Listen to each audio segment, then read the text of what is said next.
Oi pessoal, tudo bem? Hoje no Educacão a gente vai falar de um tema um pouco complicado para os nossos cães. Hoje a gente vai falar sobre medo. Acontece que é muito comum termos cães medrosos, muito mesmo. Especialmente quando a gente tem um cão resgatado, um cão adotado que ficou muito tempo na rua. Mas também pode acontecer do nosso cãozinho que a gente pegou filhote ter medo, e isso é normal. Tá, Fran, mas como é que acontece? Como os cães se tornam medrosos? Às vezes é um pouco por causa da genética do nosso cão, e às vezes pode acontecer do nosso cão ter tido alguma associação muito negativa. Um exemplo bem comum é quando tem a noite de Ano Novo, em que os fogos de artifício eles são extremamente altos para os ouvidos dos nossos cãezinhos, e isso pode ser o suficiente para eles terem medo de fogos uma vida inteira.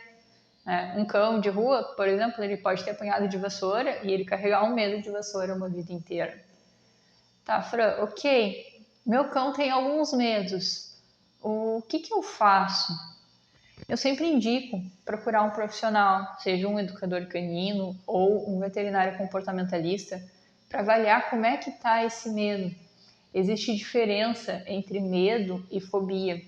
E quando o nosso cachorro tem medo, a gente consegue trabalhar para ele ter mais qualidade de vida e para a gente conseguir diminuir esse medo.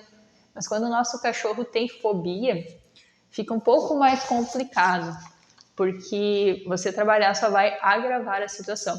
Qual a diferença então de medo e fobia? Um cachorro com medo, ele tem alguns sintomas mais comuns. Ou ele fica agressivo diante do medo dele, ou ele sai e se esconde, ou ele tem alguns tremores, ele pode ter também uma respiração excessiva, né? Aquela boca aberta, respiração rápida. Já o cachorro com fobia é um pouco diferente, a fobia ela é mais grave.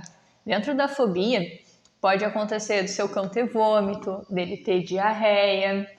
Também acontece do cachorro antecipar algumas situações. Por exemplo, cães com medo de tempestade, eles começam a ficar mal, eles já começam a demonstrar o comportamento de medo antes mesmo da tempestade se formar. Por quê? Porque os cães são muito mais sensíveis do que a gente às alterações climáticas e de umidade do ar, né? Então é interessante, sim, que você converse com um profissional para que você consiga entender se o seu cão sofre de medo ou de fobia. E se o assunto for medo, a gente pode trabalhar com o que a gente chama de dessensibilização, que é nada mais do que colocar o nosso cão diante de uma situação de medo de forma bem menos intensa.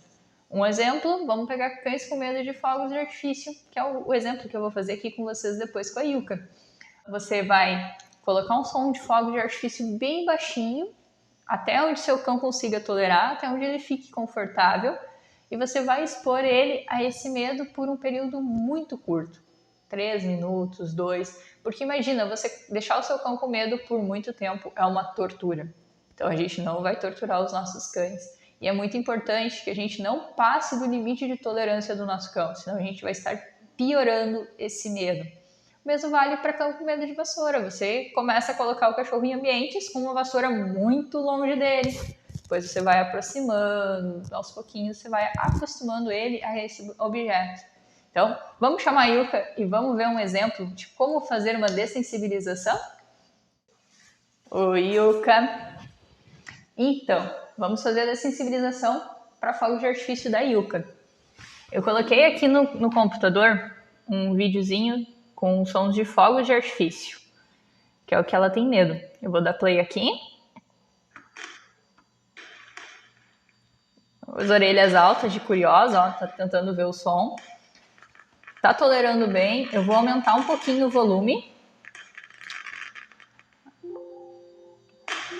E agora a gente vai se divertir. Vai fazer alguns comandos, algumas coisinhas, só para ela ficar entretida. Você pode também simplesmente colocar alguns petiscos escondidos pela casa e fazer o seu cão procurar.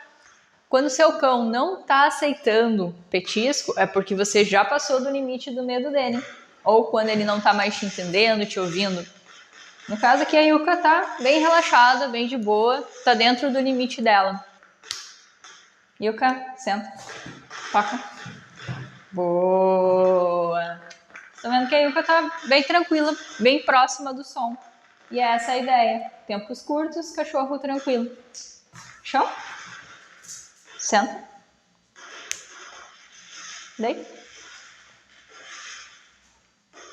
Você é a guria mais linda da mãe. Muito bom.